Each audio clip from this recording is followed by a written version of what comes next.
Hello YouTube, and welcome again to my channel. This time I'm going to talk about Jehovah's Witnesses and double standards. And to start off, I'm going to read a verse from the Bible from the Rusty Sword, which is the previous version of the Bible, which is a New World Translation. Proverbs chapter 20, verse 23. It says, "Two sorts of weights are something detestable to Jehovah, and a cheating pair of scales is not good." Now I'm going to read the same verse from the Silver Shank. That is the newer version of the New World Translation. Proverbs 20:23.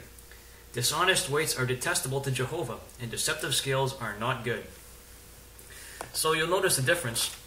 In the older one, they talked about two weights.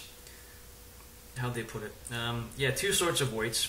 Versus the new one, they said deceptive weights.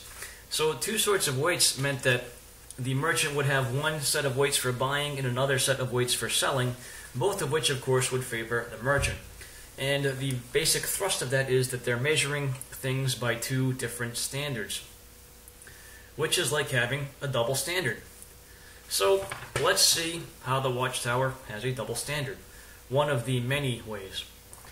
So let's go back to 1958, a Watchtower from October 15th, pages 631 to 632, paragraphs 22 through 24.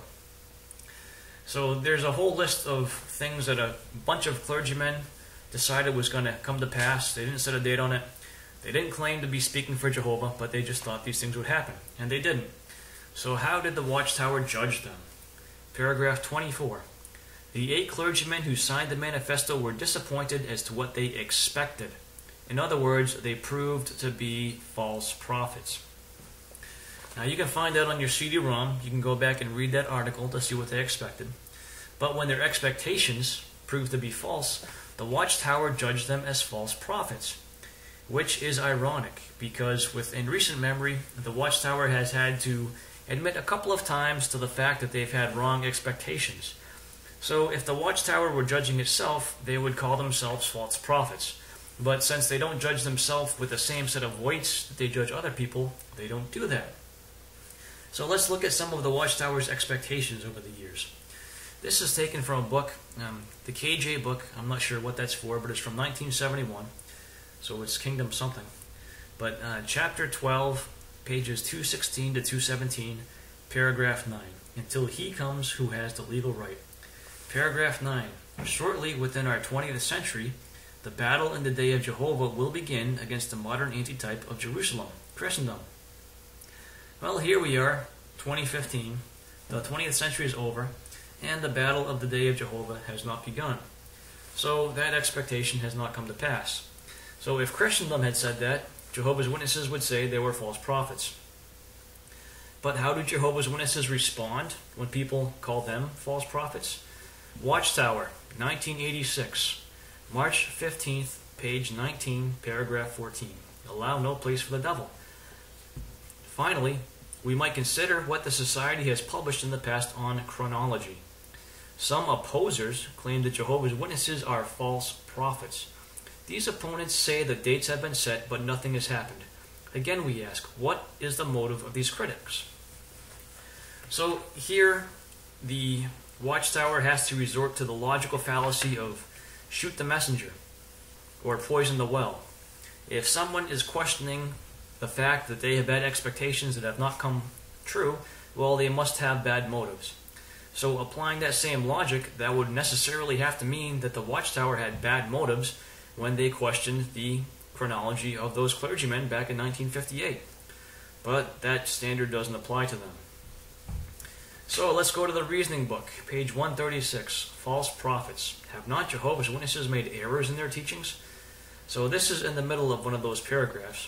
"It is true that the witnesses have made mistakes in their understanding of what would occur at the end of certain time periods, but they have not made the mistake of losing faith or ceasing to be watchful as to fulfillment of Jehovah's purposes."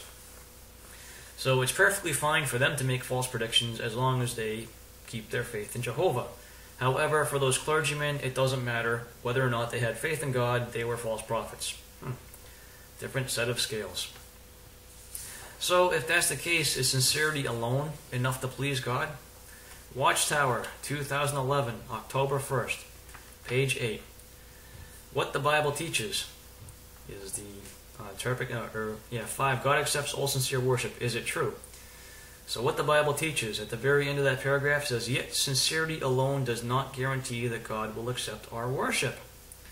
So according to the Watchtower, sincerity is not enough. So, by their own standard, when they're wrong, their sincerity is not sufficient to please God.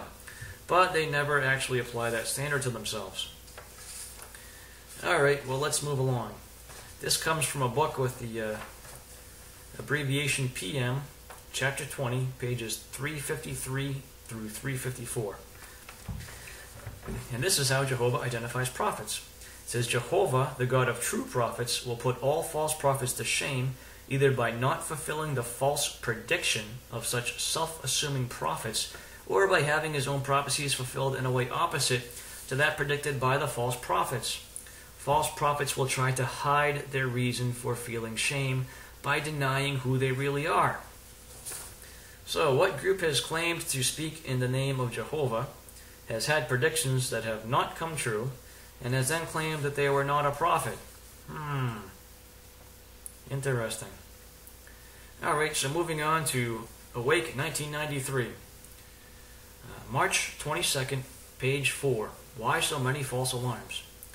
The middle of a paragraph says, Jehovah's Witnesses, in their eagerness for Jesus' second coming, have suggested dates that turned out to be incorrect. Whoops.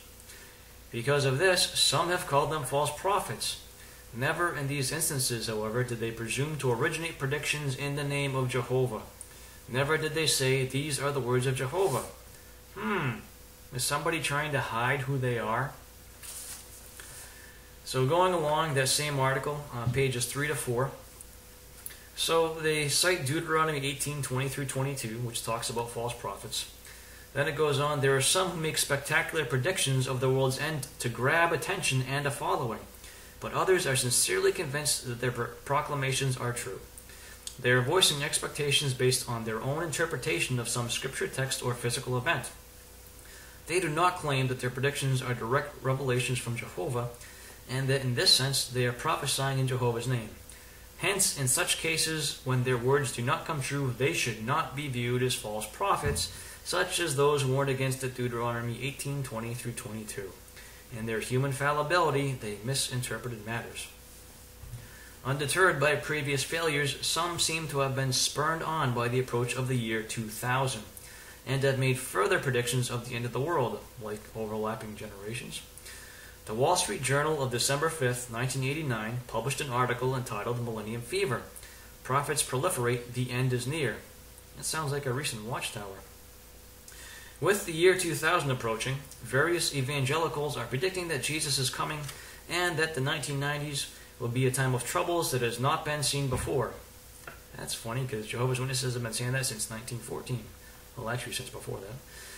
At the time of this writing, the latest occurrence was in the Republic of Korea, where the mission for coming days predicted that on October 28, 1992, at midnight, Christ would come and take believers to heaven. Several other doomsday groups had made similar predictions. So, notice how they excuse themselves. The funny thing is here, if you are one of Jehovah's Witnesses, or if you go to their meetings, if you disagree with their predictions of when the end is going to come, they will talk to you right away and try to get you to either agree with them or they will find a way to remove you from their midst. However, they have no problem in ridiculing others who make predictions for the end, and when their predictions fall short, well, they're definitely false prophets. So Jehovah's Witnesses cannot refer to themselves in this way. So why is it that they're true prophets? Well, they explain themselves in the same Awake, 1993, March 22nd, page 6, a composite sign of many parts. It says, the sign he gave did not have just one feature or a few features.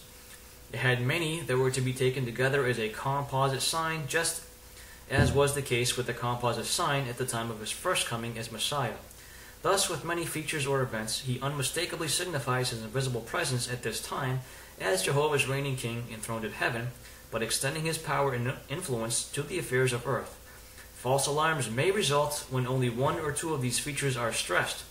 Rather, than the many features that make up the composite sign.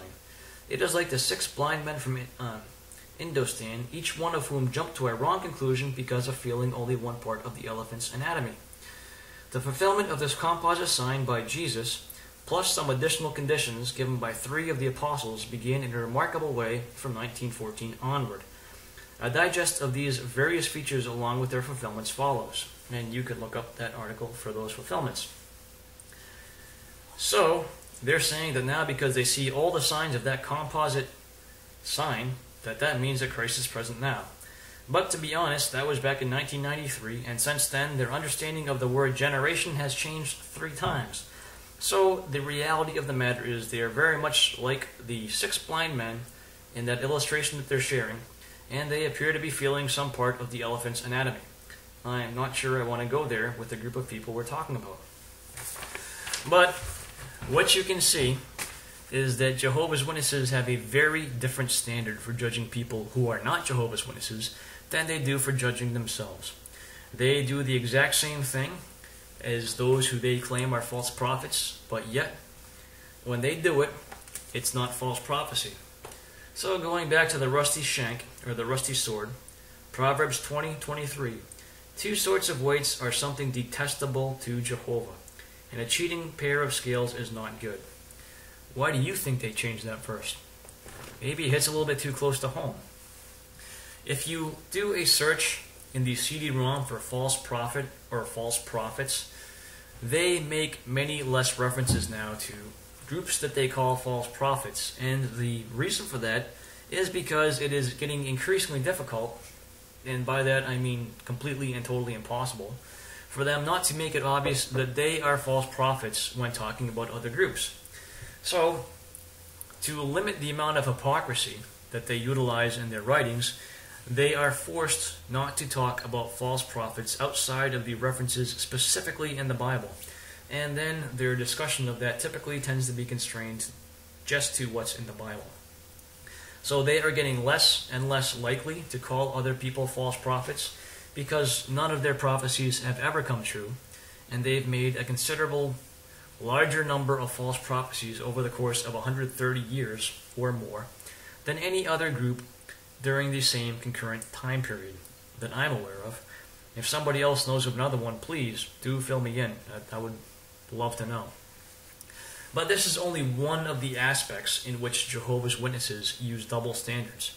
And the problem is the followers of Jehovah's Witnesses, or the Watchtower, the actual Jehovah's Witnesses, have these double standards ingrained in their thinking patterns. So all of them have them, and all of them use them. That's why when you show them facts about what Jehovah's Witnesses are doing, that they're calling other people out on, well, the indoctrinated believer will tend to ignore it, to excuse it, or to find a way to just not pay attention to it. Because that's the way indoctrination works. So that's Jehovah's Witnesses and double standards. And here you see Spike, the elder bear, dressed up as if he were in Motley Crue, with his 80s attire, his crazy hair, his sunglasses. He's neither going to admit nor deny that he was ever in that band or any other band, but you never know. He's kind of a crazy guy when he gets outside of the congregation and can do his own thing. So anyways, thanks for watching.